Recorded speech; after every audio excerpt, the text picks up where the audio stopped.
我都来例假了，你还想要？昨天晚上不是才给你吗？你怎么就吃不够？老子自己的婆娘，想啥时候吃就啥时候吃。人人都羡慕我有一个漂亮老婆和一个宝贝女儿，而我却每天吃喝嫖赌，每次赌输就喝醉酒回家打老婆。你这畜生！很快家底就被我败光了，还欠下一屁股债。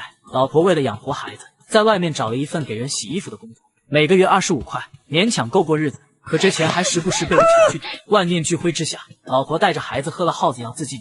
老婆孩子死了，这才让我幡然醒悟。可一切都太晚了。后来我戒了赌，浪子回头，努力打拼，历经好几十年，从一个卖内衣内裤的小摊贩成了身家数亿的老板。但对老婆孩子的愧疚和思念仍然让我生不如死。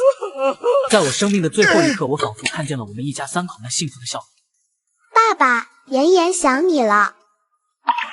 朦胧间，耳边传来了一阵女人的抽噎声，可怜委屈掺杂着，让人心疼。缓了半刻，我睁开了眼。我这是回到过去了吗？当我眼神落在床边抽泣的女人身上时，她怀里还有一个睡熟的女孩子，她们正是我的妻女苏婉和妍妍。当我正开心想说些什么的时候，你打呀，你这畜生继续打呀！你今天就打死我们娘俩吧，反正这日子我受够了。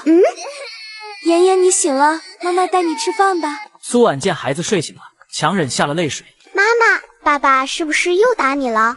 妍妍的一句话让我心里咯噔一下，心想自己当年真是个畜生，这么好的老婆竟然也下得去手。我赶紧起身拉住了苏婉，心疼地摸了摸她肿得老高的脸。老婆，对不起，我真是个混蛋。可这话换来的却是苏婉怨怼的眼神。打都打了，还来认错干什么？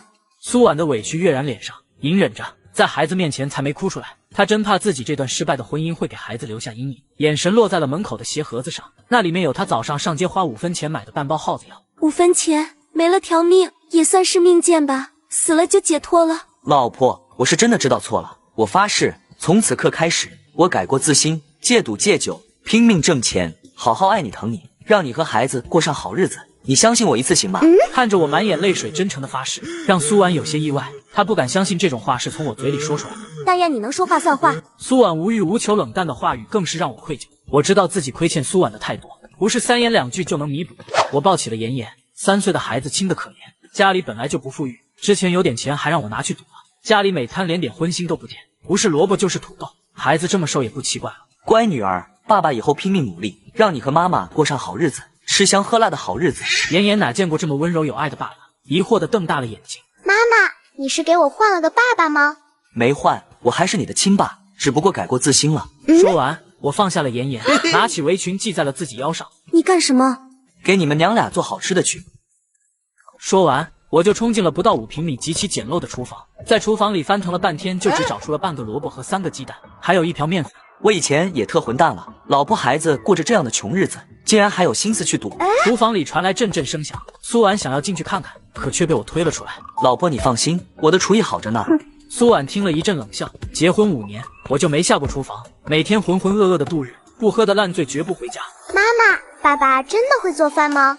先看看吧，实在不行妈妈再做给你吃。苏婉抱着妍妍等着，大约1个小时了，我终于端着碗从厨房走了出来，瞬间诱人的香气扑面而来。只见我手里端着满满2大碗的馄饨，妍妍闻着香味跑到了我面前，瞧着碗里的馄饨，忍不住咽口水。来，开饭了，老婆快尝尝我的手艺。随后我又细心的把另一碗馄饨吹凉，递给了妍妍。乖女儿，快尝尝好不好吃。苏婉看着碗里的馄饨一脸震惊，她原本以为我只是嘴上说说，没想到竟然真的做好了饭，还包了馄饨。那你呢？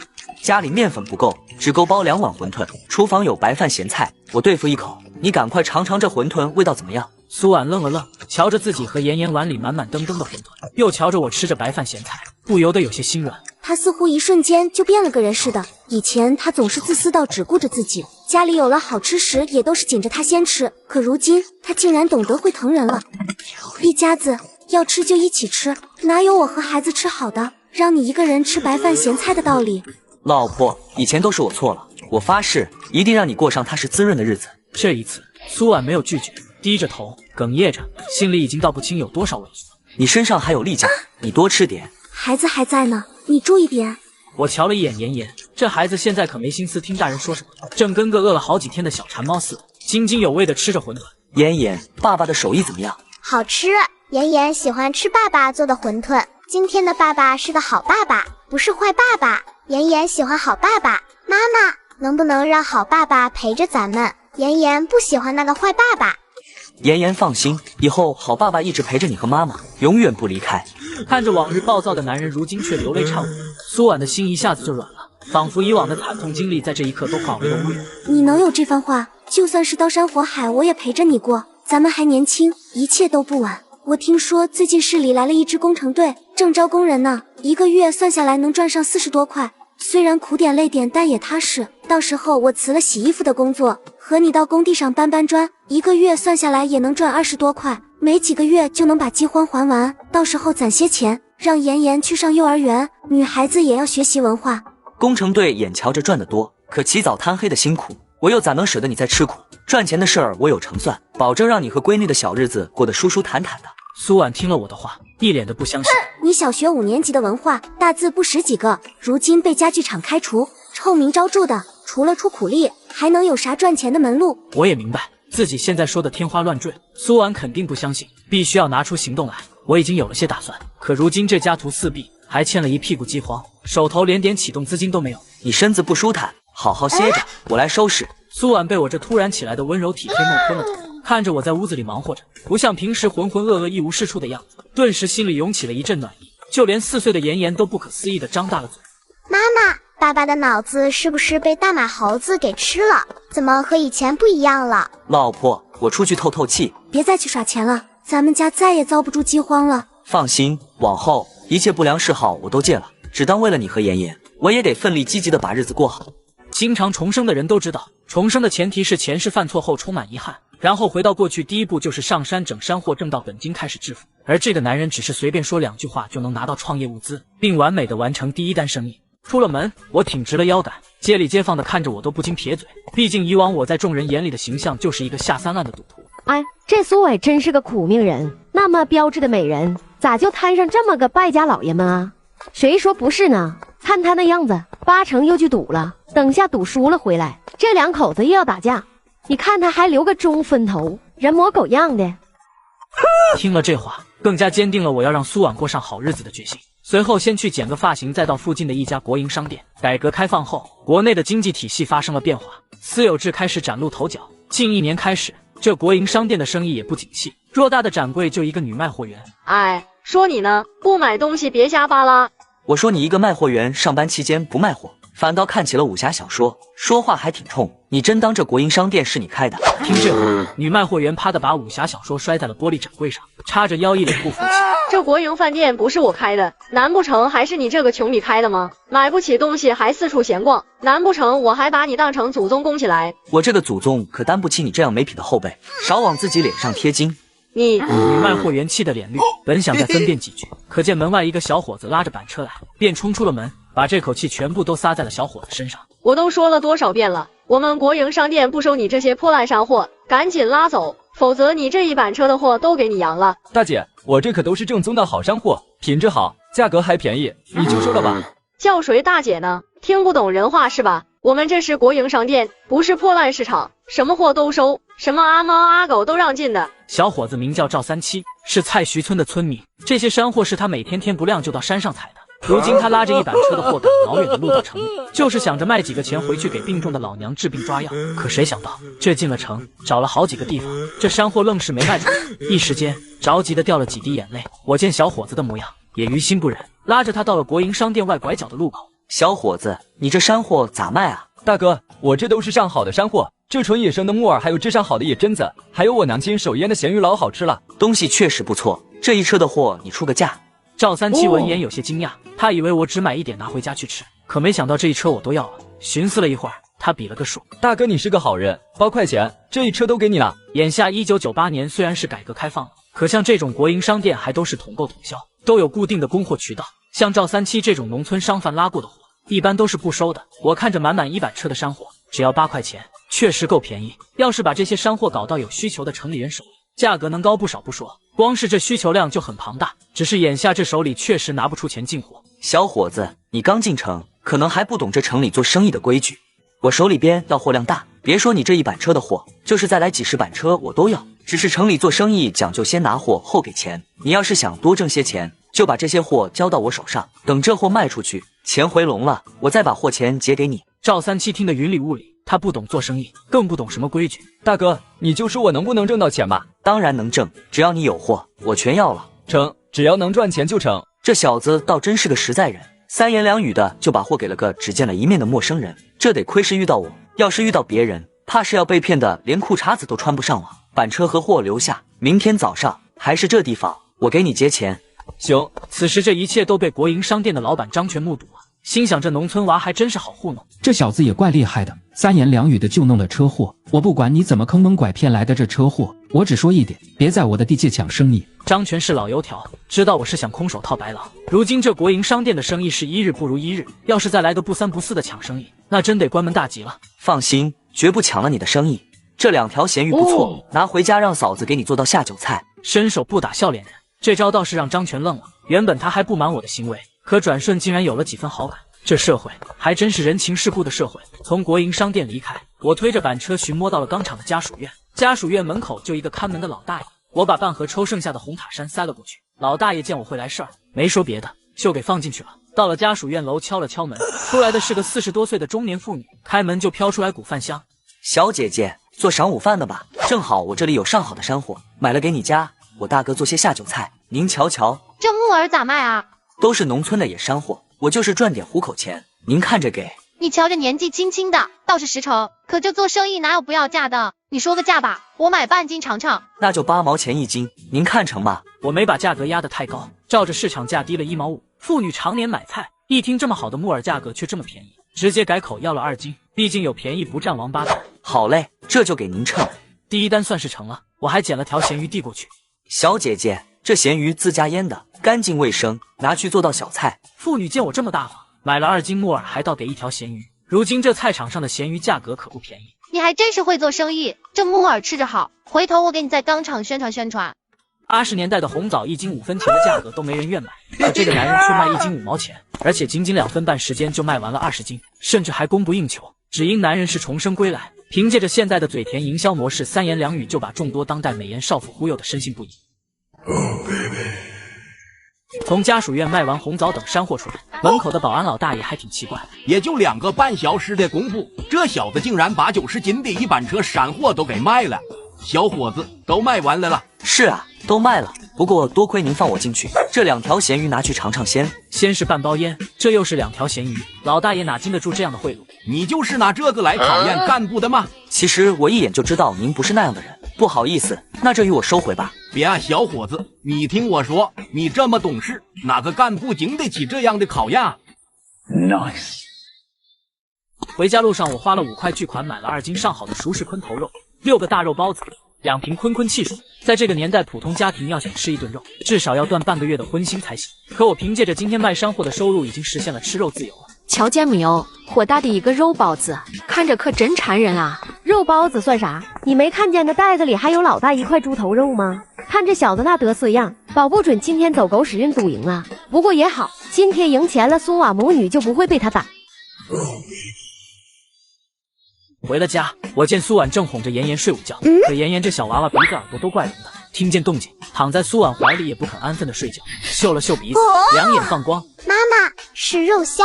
妍妍像兔子似的窜下了床，扒拉着我手里的袋子，一脸兴奋。你今天是好爸爸还是坏爸爸？以后陪着你和妈妈的都是好爸爸。妍妍喜欢好爸爸。此时苏婉也走到我面前，洗完脸干净的样子显得更加美，还2个半小时不见，就让我心里小鹿乱撞。妍妍大了，以后睡觉就不摸你了，我戒了吧。我喜欢摸馒头。妍妍乖，你长大了，是大姑娘了，要记得羞。我不，张小雨爸爸还每天摸张小雨妈妈的。小孩子家家，少胡说，吃你的肉包子。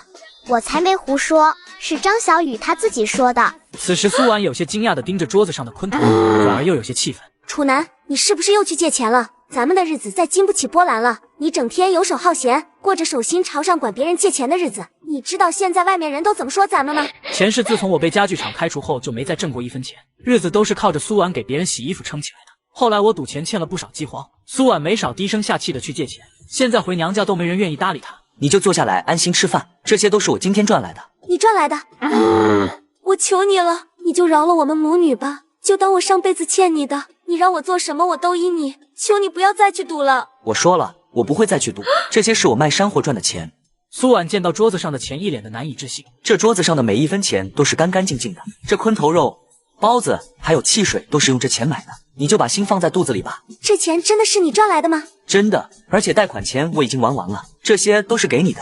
苏婉开始数钱，一丝不苟的样子落在我眼里，我倒觉得特别可爱。你呀，真是个小财迷。你不懂，这钱是你挣来的，我心里高兴，我喜欢你挣钱。数了半天，苏婉才数清，一共43块6毛8。厂子工人小1个月的工资，你1天就挣来了。这点小钱你就知足了，那以后你男人赚个180万呢，你还收得住吗？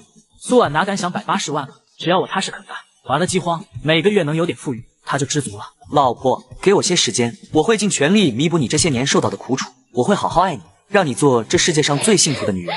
苏婉有些错愕，泪水打湿了眼眶，她的心仿佛被击了一下，如同玻璃玉珠的眼眸带着泪光，让我爱不释手。眼前的他还是那个只会对自己家暴的不良丈夫吗？我轻轻擦去了苏婉眼角的泪，失而复得的感觉让我倍感珍惜和苏婉在一起的事。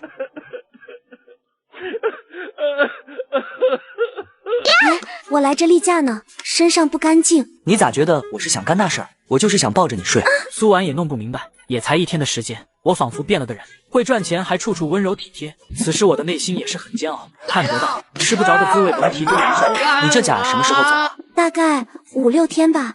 你能不能跟你这个甲说一声，让他快点走？我这排队等得急着呢。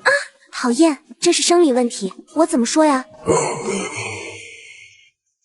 第2天一大早，我刚到国营商店档，就看见一个瘦瘦高高的身影站着，旁边还堆着2麻袋的山货。楚南哥，我在这里。见了面，我第一件事就是把货钱给结了，按照说好的8块钱一车货，我多付了5块钱。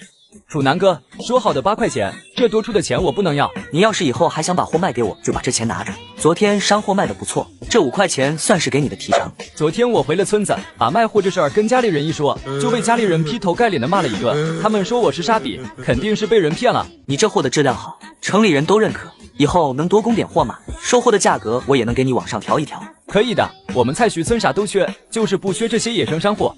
你今天这货是从村里背过来的？是啊，我天没亮就赶来这里。地上堆放的2麻袋山货至少有7、80斤，从菜墟村到市区步行至少要3、4个小时。想到这，我不由得有些心疼这个年轻小伙。你等我一会儿。过了2分半，我手里拿着10个肉包子递到了赵三七手里。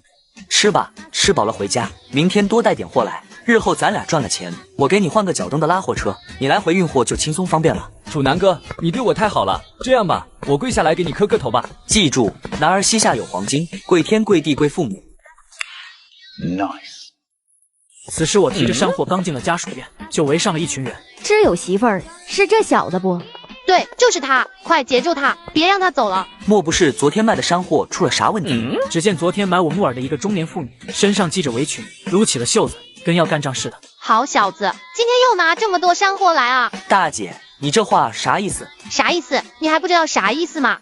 你昨天自己做了什么？你心里没点笔数吗？你这山货是从哪弄来的？卖的时候说了，农村纯野生的。嗨，怪不得呢，你这货是真好。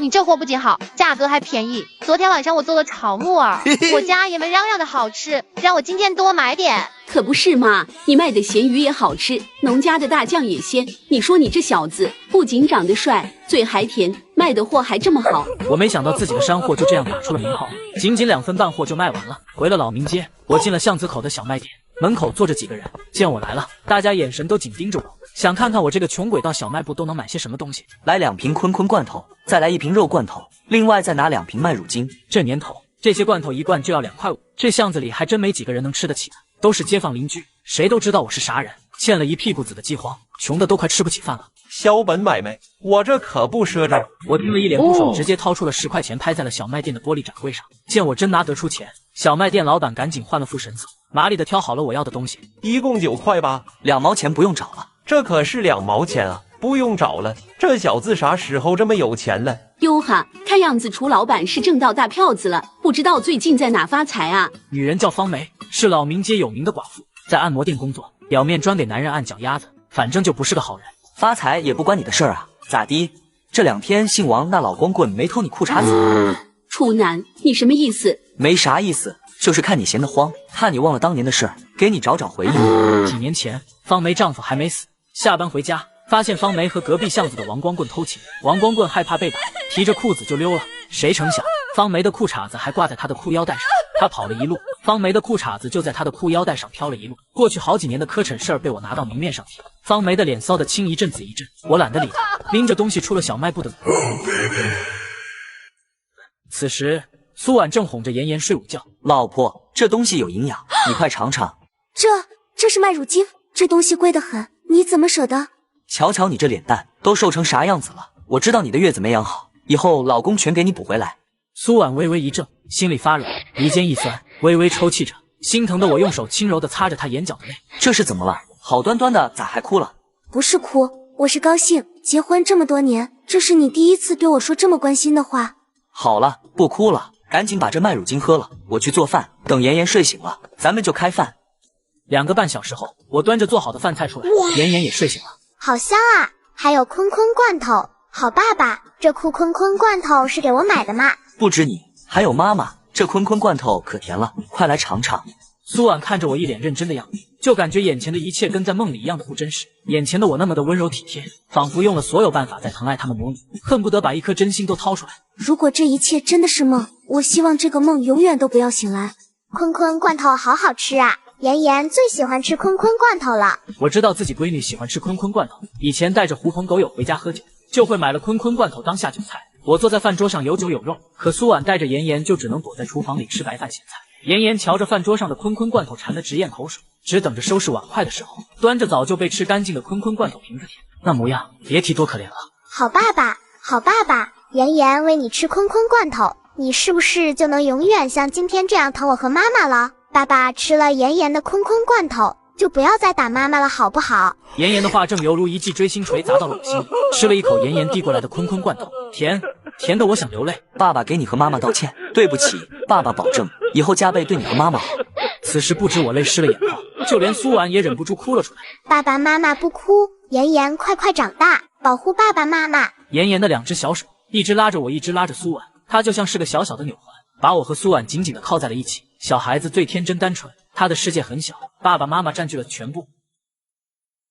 男人在80年代做生意日入100块，可却被寡妇嫉妒，并对他冷嘲热讽，因此男人便与他友好交流。谁知道第2天就被寡妇的老铁报复。这到底是怎么回事啊？你是不是在外面得罪啥人了？此时我想起了昨天在小卖店生的那桩事儿，应该是方梅看的。昨天我到小卖店买东西，她看着我出手阔，嘴里阴阳怪气的，我气急了，把她当年偷汉子的事儿拿出来说。这娘们怕是记恨上了，故意拿着死耗子恶心咱们的。说完我就出门找方梅。谁呀？大清早的叫门！少废话，赶紧开门，否则我踹了啊！有能耐你就踹，到时候我告你个私闯民宅，还让你去蹲局子。不提这事儿还好，一提这事儿我的心里就冒火。哐哐又是2脚。屋里的方梅见我这架势，心里有点怕，本想着把门打开算了，毕竟我可是出了名的混不吝，喝多了连老婆都打。可是屋子里却传来了另一道声音，就不给他开门。今天他要是把这门踹开，我他妈的有的是法子弄死他。说话的是周建伟，方梅的男铁子。他哥周建国是家具厂的副厂长，家里有点势力，在新华区这一带名号不小。周建伟这些年凭着他哥的身份狗仗人势，混吃混喝，十分嚣张。哟呵，这自打张长春被你气死了之后，你这搞破鞋都不被人了，都搞到家里来了，老子今天就把门踹了，我看你咋弄死我。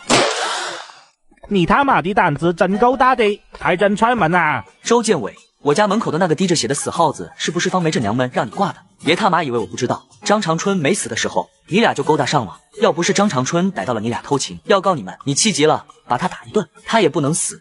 周建伟听了，脸瞬间就黑了下来。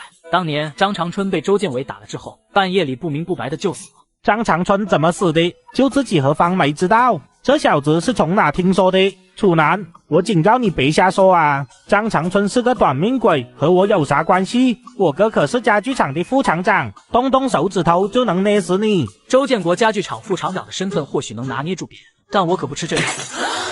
看见这电视没有？再有下次，碎的就是你俩的骨头。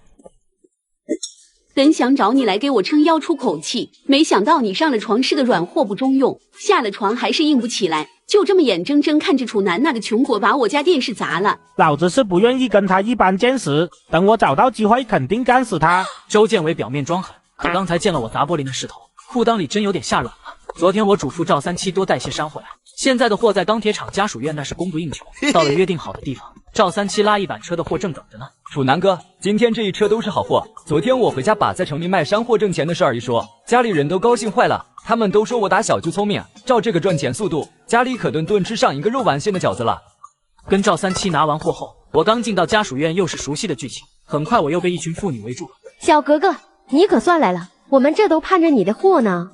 你是盼着货啊，还是盼着人啊？别胡说，我都40岁的人了，还能勾搭人家20多岁的小伙子？你呀，专挑那顶花带刺的嫩黄瓜吃。别说这20多岁，就是再小几岁，你也照吃不误。我在这钢厂的家属院卖了2天货，不少人都数了，加上我长得英俊，嘴又甜，俘获了不少中年美艳少妇的好评。给我来3条咸鱼，这咸鱼有滋味，我就好这口。给我也来3条，晚上煎了吃，配上一杯老白干，简直美死。哎呀，别跟我抢，这鱼都让你给抢碎了。你少买点，给我留点货，既让你抢去了，我家还等着吃呢。买货的人一窝蜂似的，都不用我叫卖，自己拿了货付完钱就走，简直太疯狂了。100多斤的山货，不到2分半，山货就被抢购一空。除去本金，今天足足赚了80块，比昨天多了将近30块。随后买了一只烤鸭，外加一些熏肉酱菜回家。瞧瞧，这真是发了大财咧！这烤鸭可不便宜吧？那是相当不便宜了。前几天我到市场上一问，你猜怎么着？半只烤鸭就要1.5块，更别提这一整只了。处男，你小子可以啊！最近做啥买卖赚钱了？出手这么阔？我不是有气度了呀！这些老民街的街坊面上笑如春风，可背地里各怀鬼胎。瞧着我一个不入流的穷货赌徒，日子过得都这么自在，心里那叫一个羡慕嫉妒。我早就习惯了，没说话，拎着东西就走了。回了家，只见苏婉一脸战战兢兢的。我在80年代创业，一天赚到的钱比有铁饭碗的员工1个月的工资还要高，可却遭邻里街坊的嫉妒，甚至还放老鼠在门口笑我妻女。随即我便上门与他们友好交流，可得知此事后，我的老婆却被吓得像丢了魂似的。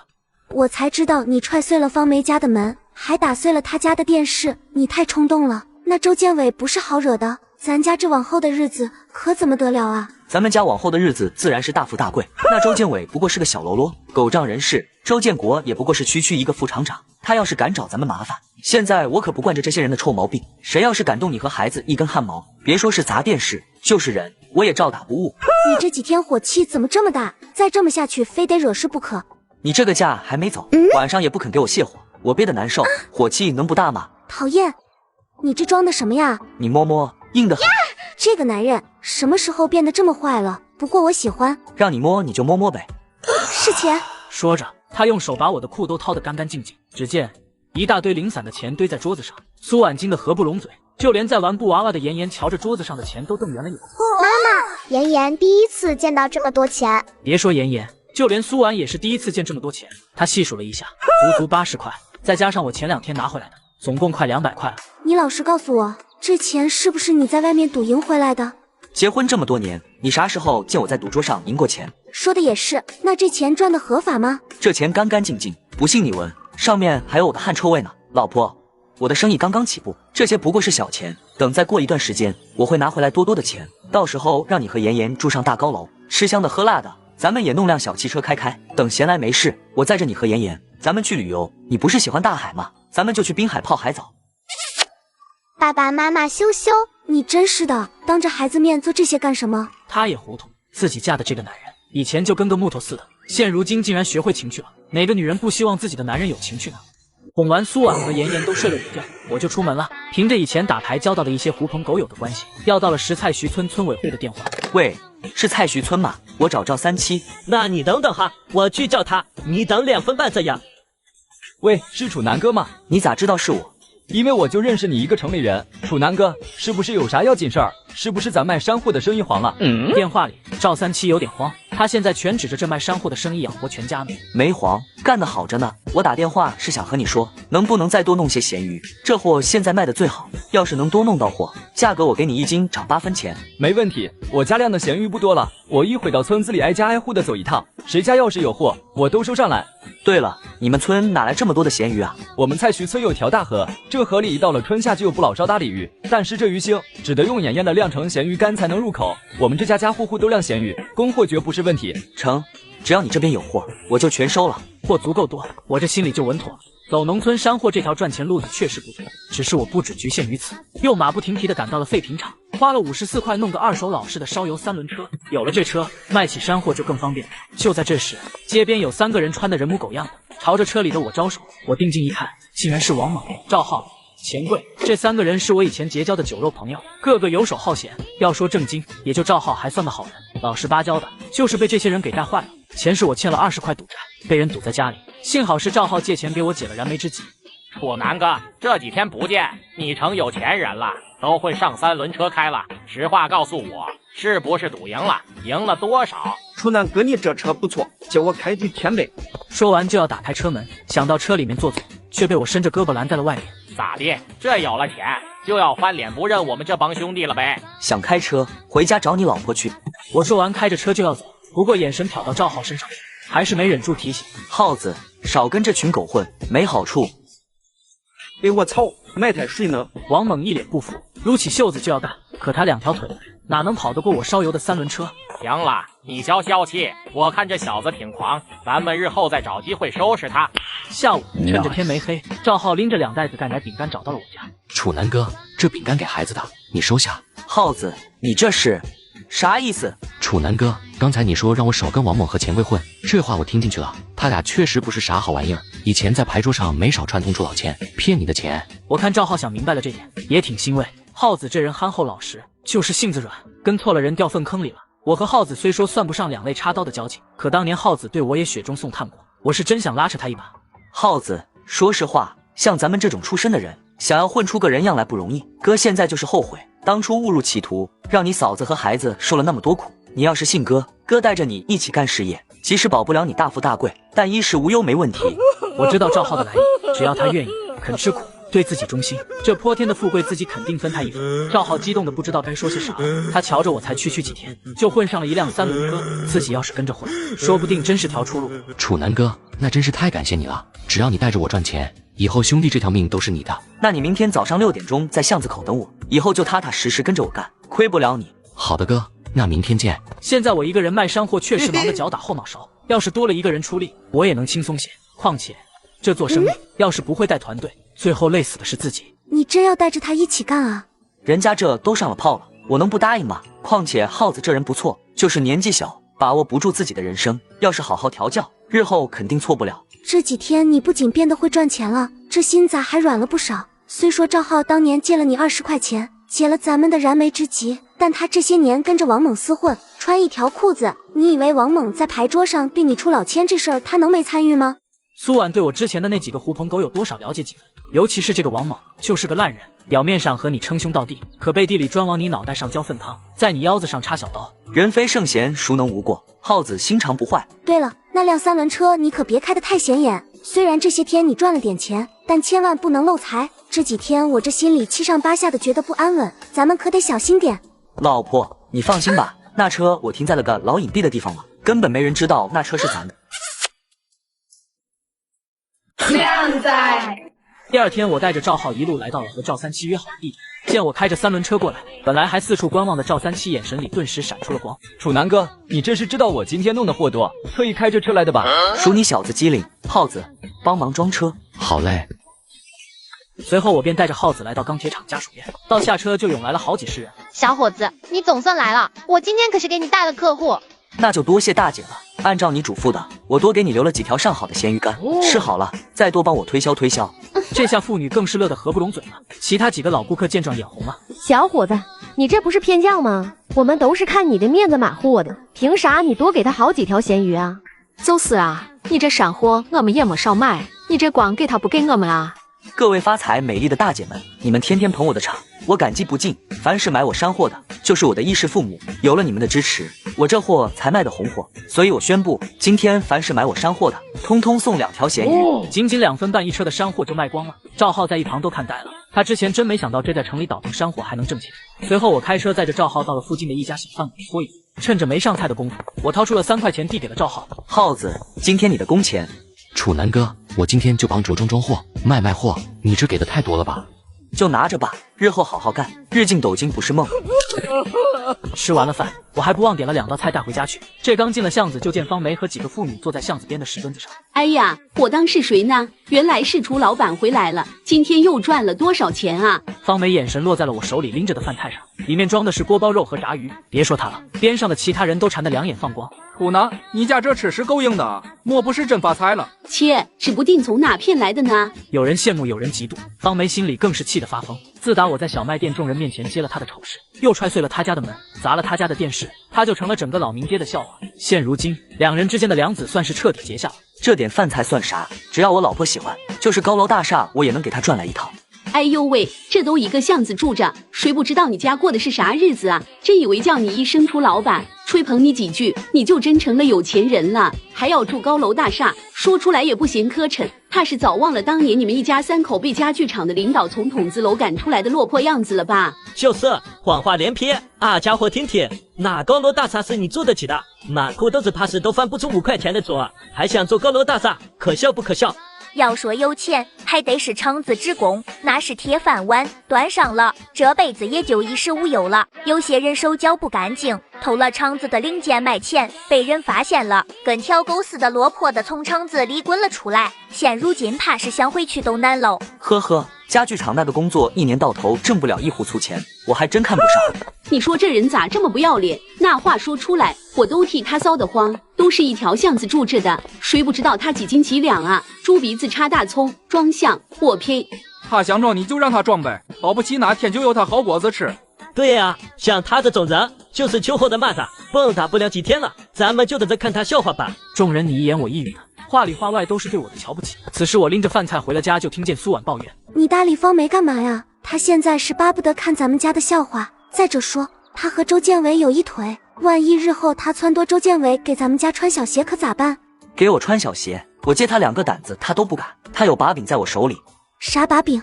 不就是他和王光棍偷情的那回事吗？这老民街都人尽皆知了，咋算是把柄啊？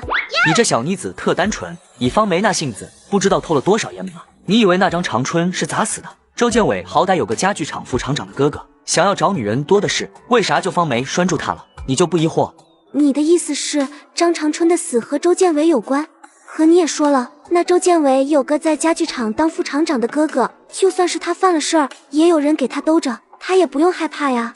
别说是家具厂副厂长，就算是市里的大官，这天子犯法与庶民同罪，他也是包庇不了的。况且眼下企业要改革，家具厂用不了多长时间就得倒闭，那副厂长周建国也蹦跶不了几天了，更别提狗仗人势的周建伟了。家具厂倒闭，这家具厂可是国企，树大根深，再树大根深，跟不上社会发展，他就只能完蛋。别说别人了，这个你数数，这么多钱，你今天一天赚来的？这才哪到哪，以后我赚的要比这个多得多了，赶紧数数吧。好，我先数数，10块、30块、50块、100块、200块。爸爸妈妈好像数钱数傻了。你这孩子和你爸爸一样，就会拿我取乐。这钱越数越多，苏婉心里高兴，可看着我的模样又有了几分不安。你说实话，这钱是正规来的吗？一旁的妍妍也撅着嘴，故作一副思考的大人模样，上下打量着我。好爸爸，赚坏钱可是要受到惩罚的哦，还不如实招来。这娃娃有几分聪明，但不多，和他妈一样。你们娘俩就放心吧，我之前就保证过，一定会让你们过上吃香喝辣的好日子。这几个钱不过就是毛毛雨了，咱家的好日子才刚开始，你俩的福气在后头。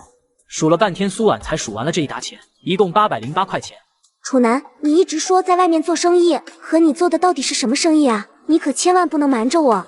我倒腾山货呢。倒腾山货？你可别小瞧了这些野生山货，在农村这些野生山货不值钱，贩子来收也就能给到几分钱1斤的价格。这些贩子也都是人精，把农村人骗得团团转，低价收了山货，转头运到城里各大市场和商店，1斤价格涨了10倍不止。我前些天认识了个到城里卖山货的农村小伙子，人挺实在的，靠得住。我经他手把农村这些野生山货收上来，给了比贩子要高得多的价格，刨除了中间商赚差价，我能多赚钱不说，农村的百姓也能多赚不少。要是把这商户的生意做起来，咱们的日子绝不比那些有钱人差劲。那你这不是抢了那些贩子的生意吗？他们能乐意吗？苏婉还是有些担心，她可知道那些在农村收货的贩子都是当地的地头蛇，不好惹。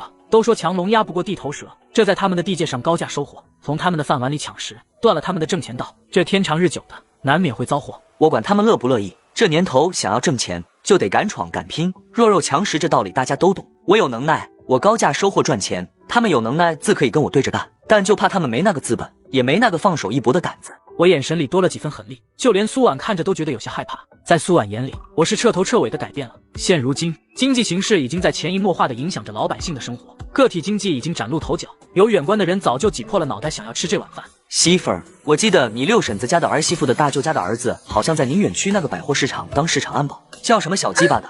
什么小鸡巴？你这嘴能不能别老胡说？人家小名叫小吉，大名叫张丁山。对，就是叫张丁山的。他现在过得咋样？要说这个张丁山还真有点本事，之前在百货市场当安保，现如今混出头了，成了安保队长了，神气的很呢。媳妇儿，这菜是从饭馆打包回来的，还热乎着呢，你和孩子趁热吃。我一会儿要出去一趟，你得给我拿200块钱。你又要去赌吗？不是，这钱我有大用处。苏婉虽然半信半疑，可还是抽出了200块钱递了过去，并且心有余悸。咱们这日子刚刚有了些盼头，你可得守住了，千万别再去赌了，不只为了我，更是为了咱们的妍妍。往后我走的每一步路都还是未知，但我答应你，每走一步路都把你和妍妍放在心窝子里疼着，不让你们再受一丁点的苦楚。听了我这句话，苏婉眼睛里泛起了泪花，觉得以前吃的苦在这一刻都值得。咱们这日子刚刚有了些盼头，你可得守住了，千万别再去赌了，不只为了我，更是为了咱们的妍妍。往后我走的每一步路都还是未知，但我答应你，每走一步路都把你和妍妍放在心窝子里疼着，不让你们再受一丁点的苦楚。我出了门，直奔附近的菜市场，买了好些东西，找到了张丁山的家。很快门就打开了，是张丁山的媳妇吴素芝。瞧着我一脸的嫌弃，因为现在苏婉娘家那边可是都把我当成个笑话看。原来是你啊，有啥事儿啊？吴素芝站在门口，显然是没有想让我进去坐坐的意思。嫂子好。打住吧，我男人和你媳妇不过是八竿子都找不着的亲戚，你这句嫂子我可担不起。吴素芝摆了一副臭脸，话里话外都带着刺。她不止看不上我，更看不上苏婉。以前谁人不夸苏婉长得好看，可到头来却嫁了我这么个穷。吴素芝心里觉得老天爷真是公平，自己虽说长得不是那么貌美，身材也不如苏婉，可是命好啊，嫁了个在市里百货市场当安保队长的男人，还住上了楼房。回去告诉苏婉，别看着他表哥当了安保队长，就想着来借光。按理说，咱们两家可没啥血缘，要不是靠着六婶子的关系，我们可攀不上你们这门穷亲戚。我没有反驳，而是微微一笑，将手里的东西放在了门口。嫂子说的对，这些东西我拿都拿来了，你们就收下吧。说完，我转头就走了。知道吴素芝嫌贫爱富，自己拎过来的那些东西虽说不是啥贵重的奢侈品，可也都是市面上的好货俏货，他肯定舍不得扔。等张丁山下班回家，见自家桌子上摆着的足足有7、8斤的猪五花肉，还有2只烤猪蹄，外加2瓶肉罐头和2条红塔山。你今天这是中彩票了吗？哪来的这么些钱？你一个月就赚那么点钱，够咱们一家子吃喝就不错了，我哪还有闲钱买彩票啊？这一堆东西是楚南那个穷比送来的，我本来想给扔了，可这东西实在是好，光是这5花3层的猪肉就够馋人的了，反正他都送来了，扔了可惜了。楚南把这里送来了，就没说啥吗？张丁山这些年在百货市场里摸爬滚打，也悟出了不少人情世故的道理。眼前这些东西至少值个180块，我出手这么阔，肯定知道是有啥事求他。他那穷比倒是想说啊，可是被我噎了回去，放下礼就走了。你个败家娘们，做人做事一点章程都没有。我现在好歹是个安保队长，你也是队长夫人，人家上门送礼，你不热情招待也就罢了，还给人噎了回去，这日子有你没好。吴素芝被劈头盖脸的损了一顿，气得干颤。可当家做主手里掌钱的是张丁山，他只能忍着。你去哪？晚上包饺子，你不帮我擀皮啊？吃，你就知道吃。说完，张丁山摔门而走。Nice。出了楼，他就见我正在楼下阴凉处坐着。楚南兄弟，真是不好意思，你嫂子这人没文化，说话不中听，你别往心里去。来都来了，到家里坐坐。从张丁山家里出来，我一直在他家楼下等着，因为我笃定张丁山在看见我送的礼后，会愿意见自己一面。表哥，我这身上埋汰，就不进去惹嫂子生气了。对了，那猪五花我买的是菜市场最好的，包饺子吃最香。楚南兄弟，那堆东西可不便宜，你是不是有啥事啊？没啥事儿，我这最近做了些小生意，赚了几个钱，想着以前困难的时候，你和嫂子没少帮我和苏婉，小小心意。这话说的张丁山脸上臊得青一阵白一阵。当初苏婉抱着孩子上门要借10块钱，愣是被吴素芝给骂了回去。现如今我说感激的话，这不是明里暗里的打他的脸吗？楚南兄弟啊，你也知道你嫂子是啥性子，那就是个没文化没见识的家庭妇女，有时候说话难听，我听着都刺啊。跟她过日子一点情趣都没有，不像你娶了我苏婉妹子那么个大美人，这日子再苦再累，回家了听着细声软语的，心里也舒坦。哎，可瞧瞧我，这在外面是混上了个安保队长，风生水起的。可回了家，一听见你嫂子扯着那破锣嗓子和我说话，我这心里就烦。这柴米油盐的过日子，谁都有无奈。我倒还是羡慕表哥你，这在百货市场上班，还当上了安保队长，手下管着10几号人，每个月拿着几10块的工资，这小日子让你过得真够滋润的。现如今眼瞧着我日子过得滋润，可我也愁啊。表哥，你这日子要风的风，要雨得雨的，你还愁啥啊？张丁山用一副你啥也不懂，我高你一等的傲慢眼神打量着我。你呀，也是井底之蛙，不晓得现在的行情。近半年，我从百货市场领导那里也听到了些风声，南方那边早就改革了，咱们这也快了，估摸着也就个把月吧，这百货市场就得被打散了重新整。我这安保队长的铁饭碗怕是够呛能端上了。送了一大堆的礼，又套了半天的话，我总算是听到了些自己想听的消息了。今天之所以上门找张丁山，就是想从他嘴里套一套现如今这百货市场里的具体形势。表哥，你有谋，又在社会上混了那么些年，这伸腿就有人忙不迭的愿意给你擦鞋。日后就算不干安保队长了，随便找个厂子也能找个领导的差事当，那可是我们骑着自行车都撵不上的。你小子大半年没见，这嘴是越来越会说了。我这说的是实话，表哥，这到了晚饭点了，你要是不嫌弃，我请你到饭馆里，咱俩点几道好菜，好好唠唠嗑。行，那就好好唠唠。正好街对面有一家羊肉涮锅子。经常走亲戚的人都知道，如果你无钱无权上门找，亲戚都不待见你，并且一个唱白脸，一个唱红脸。而这个男人哪怕送礼了，还却连门都进不去，最后还被亲戚假惺惺的宰了一顿饭。2个半小时后，张丁山就喝得醉醺醺的了。我见气氛烘托的差不多了，表哥，今天老弟还真的麻烦你一件事情了。咱俩这关系咋能叫麻烦？直接说。你之前说百货市场要打散了，重新整顿，我想着表哥你在市场内部说得上话，能不能帮我弄到个铺子摊位？我和你说几句实话，这百货市场要变了，要从头改制了。这摊子要以抓阄的形式卖给私人，可这里面的水浑得很。表面说是抓阄买摊位，可比的还是谁有实力、有钱又有关系的，肯定能拿到最好的摊位。有钱没关系的，你要是愿意狠砸钱，这摊子也能拿到，就怕这没钱又没关系的。听哥一句劝，像你这种没有那个实力，就别那么高心气了，别到最后是竹篮子打水一场空啊。表哥，这抓阄整改摊位的权力在谁手里抓着呢？在专抓市场经济的科长刘长江手里。你要是真想入百货市场，就得先打通刘长江，别人都是白扯淡，这摊位给谁，就是刘长江一句话的事。可人家的门槛高，你怕是不成。张丁山一脸嫌弃看着我，这南城有权有势想要在百货市场立个摊位的人数不胜数，我个无权无势无钱的小子，他都看不上，更别说刘长江这样的大人物了。行，今天多谢表哥赐教。呸！现在钢铁厂家属院已经不能满足我了。第2天，趁着赵37到城里来送我和他挑明了自己接下来的计划。37兄弟，以后就不用你到城里送货了，我打算和耗子开车到你们村亲自去收，收上来的山货直接给乡亲们算钱，这样一来，我能多收点货，乡亲们也能多赚点。听了这话，赵37瞬间就慌了，这无异于把他吃饭的碗砸了。这自打他帮着我在村里收，他挣了不少钱，那是以前他卖山货1年都赚不到的钱。楚南哥，你可怜我，别不让我干。37兄弟，我想你是误会了，我的意思不是不让你干了，反而是有重要任务给你。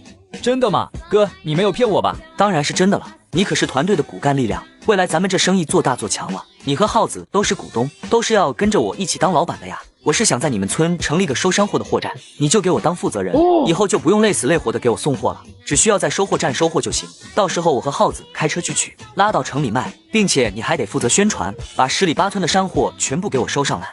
楚南哥，你放心，我肯定给你办得漂漂亮亮的。接下来几天，赵37在蔡徐村成立了一个小型的山货站，价格要比其他收山货的贩子高，老百姓只需要把自己的山货拿到山货站进行验货称重，当场就能拿到钱，一传十，10传百。蔡徐村收货站打出了名号，生意也越来越火热。城里这边由我带着耗子，每天天不亮就到山货站取货，然后赶着就进城售卖。因此我在南城各个区都进行了卖山货的试点，全城卖山货的试点不下20个，收入也水涨船高，一天的流水最差也达到了2000块。苏婉每天最期待的就是我晚上回家把钱带回来，他算是体会了什么叫数钱数到手抽筋。才几天时间，最后归到我手里的钱总共15000块整。老公，快摸摸我的！啊，讨厌，我是让你摸我的脸，我感觉眼前的一切好不真实。你快告诉我，这些钱是不是都是真的？是不是都是咱们的？傻宝宝，肯定是真的啊！以后我赚了钱都交给你。老公给你买的新衣服你还喜欢吗？喜欢，只要你给我买的，我都喜欢。那你打算怎么犒劳我啊？晚上我给你包饺子，羊肉馅的，成不？羊肉馅饺子还不成？难不成你想吃满汉全席啊？满汉全席哪有你香啊？要不晚上睡觉你好好犒劳犒劳我。不正经，孩子还在呢。妍妍也要吃满汉全席，妍妍也要吃。你瞧你，把孩子都带坏了。妍妍乖，咱们不吃满汉全席，晚上妈妈给你和爸爸包饺子。媳妇儿，我有件事儿想和你商量。什么事儿？你说吧。最近百货市场要变动，我想在里面盘个摊位，怕是得动用1万块钱。你想在百货市场盘个摊位是正经事，我肯定支持。只是一个摊位就要1万块钱，怕是太多了吧？百货市场这条路，咱们要是想走得长久顺畅，就得先用钱把路铺平了。你放心，用不了多长时间，我就能让这1万块钱翻10倍，甚至100倍。苏婉见我已经下定了决心，也没再说别的了。第二天，我特意找张丁山要了刘长江的地址，并且拎了1盒子的茶叶上了门。这茶是好茶，西湖龙井。刘长江家住在宁远区的花园小区，这里面的房价可不便宜，最简单的户型也要3、4万块钱。要是凭着他那不到70块钱的月薪，怕是一辈子省吃俭用都买不起。小科长能住上这么好的房子，说明什么已经很明显了。过了好一会儿，门打开了，是一个50多岁的男人。此人相貌平平，但那一双眼睛却有着超过常人的精明和算计。他就是百货市场科长刘长江本人。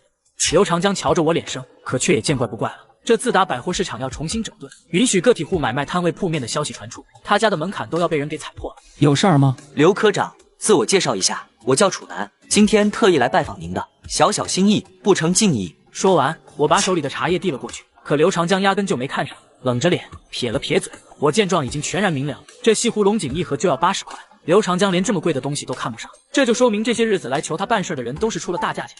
刘科长不请我进去坐坐？我一改刚才的恭敬，挺直了腰杆，换了副神色，眼神坚定，拿出了几分气势，转瞬间淡定从容不迫，整个人神秘让人捉摸不透。刘长江顿了顿，一脸警惕。你是什么人？我是给你带来财运的人。进来吧。嘿嘿。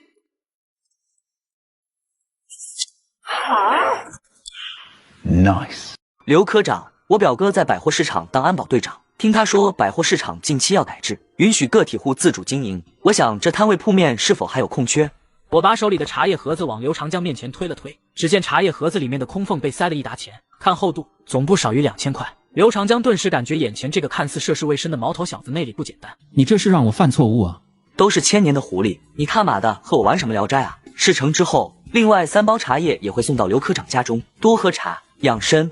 说完我起身就走，一字一句说得痛快明白，没有一丝拖泥带水，顿时就让刘长江印象深刻。刚进家，我的大腿就被妍妍紧紧抱住，等我低下头一看，小小的人儿哭红了眼眶，可怜巴巴的，怪让人心疼的。孩子这是咋了？这孩子这几天被你惯得不成样子，我今天带着他出去玩，他看中了一个12块钱的洋娃娃，说是外国牌子货，我嫌贵没给他卖，他回了家就和我耍起了脾气，我气急了打了他2下，就哭得撕心裂肺。如今看你回来了，是想着让你给他撑腰呢，那不过就是个被精致包装和装饰的外国娃娃，商店老板张口闭口就要12块，他怎么不去抢钱啊？此时的妍妍抱着我的腿不肯撒手，气鼓鼓的小可爱。妈妈不给我买洋娃娃，还打我，妈妈坏。妍妍，你妈妈最疼你，你要是说她坏，就是在伤妈妈的心，知道吗？妍妍似乎听懂了我的话，点了点头，随后又瞧着苏婉，一脸歉意，软糯糯的说了句：“妈妈对不起。”好了，妍妍最乖了，爸爸晚上给你做糖醋鲤鱼，快去玩吧。男女搭配，干活不累，媳妇儿帮忙搭把手呗。一天天净围着你们爷俩转了。啊 Nice。问你件正经事儿，那百货市场的铺面能定下了吗？差不多吧，咱们给他的好处绝对能让他心动。那就成，我是害怕咱们出了钱，到时候再打水漂。那个刘科长大小也是个官，咱们普通老百姓可斗不过他呀。这官位越高，做事儿就越小心，就算是有人惹了他，他也得3思而后行。可像咱们这种无权无势的老百姓就不一样了，谁要敢惹咱们，不论他什么高官老总，先给一板敲解恨了再说。苏婉摇了摇头，没听明白我这句话的意思。刘长江拿了我的钱，要是不敢给我把事情办妥了，我有的是法子弄他。到晚上我就迫不及待的想抱着苏婉好好的睡上一觉，解乏，好好放松一下。可是突然，爸爸妈妈，你们在干嘛？妍妍睡不着，你们陪妍妍玩好吗？乖女儿，天都这么黑了，你再不乖乖睡觉，外面的大黑猴子可就要进来吃人了。只见妍妍往窗户外瞧，黑黢黢的，连点亮光都没有，吓得她哭唧唧的拉着苏婉。妈妈，妍妍怕，可是妍妍不想睡觉。苏婉一脸疑惑，平日里这时间孩子早就睡着了，怎么今晚硬是睡不着？妍妍，告诉妈妈为什么不想睡觉啊？妍妍摇着头不想说。你要是不说，外面的大黑猴子可就要闯进来了。大黑猴子最不喜欢不说实话的小孩子。瑶瑶的妈妈肚子里有了小宝宝，瑶瑶和我说她妈妈肚子要是怀的是个小弟弟，她的爸爸妈妈就不要她了。所以瑶瑶告诉我，晚上千万不能睡觉，要是睡了觉，爸爸就会欺负妈妈，给妈妈肚子里塞进去的小弟弟。妍妍不想要小弟弟，所以妍妍不要睡觉。闻言，苏婉看了我一眼，我也被妍妍这话说愣了。看来日后在孩子面前还真得注意点，要不然夫妻间有点恩爱事儿，这孩子瞧见了是真敢往外说啊。好了，妍妍放心吧，爸爸晚上绝对老老实实的，不欺负妈妈好不好？第二天我就带着赵浩取了车到蔡徐村的山货站。现如今的山货站每天收获总不少于几千斤。赵浩跟着我几天，看见我一天就赚了普通人1年甚至2年的工资，也算是开了眼界。耗子干了这么些天了，辛苦你了，这个你拿着。楚南哥，你这是干啥呀？你每天都给我开工资了，咋还给我钱呢？是不是不想让我干了？都是和我混在风里雨里的兄弟，我咋能不让你干呢？这钱是山货站分红，你应得的。这山货站我还能分红的吗？当时你跟我一起干的时候，我就说过，只要你跟我一条心，我绝不会亏了你。这几百块的分红只不过是蝇头小利，好好干吧。楚南哥，你就是我的再生父母。此时的张丁山家，吴素芝还正摆弄着前天我送来的那些东西，脸上乐开了花。你说说楚南那个穷逼啊，之前瞧着他抠抠搜搜的，登不上台面，可这回倒是出手够阔绰，不仅给咱们家买了这么多好东西，还请你吃了一顿羊肉锅子。你说说你，一丁点也不惦记我，知道那楚南那傻逼带你去吃羊肉锅子，你也不说带上我，让我也去开荤。一天到晚你就知道吃，我们老爷们出去谈事业，你个老娘们家的干啥去啊？没点自觉精神。好好好，我不惹你生气，谁让你现在是安保队长，我是队长夫人呢？凭着这个头衔，我就心甘情愿的伺候你。吴素芝现在是对自己的生活无比满意，主要还是在苏婉苦日子的映衬下，她才更越发的得意。对了，你之前说楚南那穷逼请你吃饭，是为了试探百货市场改制的事儿，还找你要了刘科长的地址，以他的意思是想在百货市场里买个摊位喽。你听他吹牛吧，他有几斤几两我还不清楚了，欠了一屁股饥荒等着还呢，哪有钱盘铺面啊？再者说，那百货市场的铺面一个就要大几千块钱，他能买得起吗？他还想见刘科长，他也不掂量自己是啥身份，那刘科长即使见了他，也得把他打出去，不自量力的货色。张丁山骂得正痛快，他的电话响了。喂，找谁啊？对，我是张丁山，刘科长。原来是刘科长，刘科长有啥吩咐？短短几秒钟，张丁山态度180度大转变。好，我这就通知楚南，明天下午春来饭馆。好的，科长。好嘞。张丁山挂断了电话，一脸震惊。吴素芝见状，赶紧凑了过来。咋了？谁打来的？是刘科长，他问我能不能联系到楚南，说是要约他明天在春来饭馆吃饭。刘科长就是百货市场那个刘长江。对，刘科长打电话给我，让我帮他约一下楚南，能是啥事呢？8成是楚南上门把刘科长给得罪了，如今刘科长是想通过你的关系给楚南一个下马威，你可得谨慎点，明天见到了刘科长，可千万不能给楚南好脸子，再让刘科长误会你和楚南穿一条裤子，到时候连带着不待见你，撸了你这安保队长的名头。说的有点道理。张丁山思来想去，也觉得吴素芝说的对，看来明天到了刘科长面前，还真得和我划清界限，最好再顺着刘科长的心思数落我一顿，好笼络这棵大树。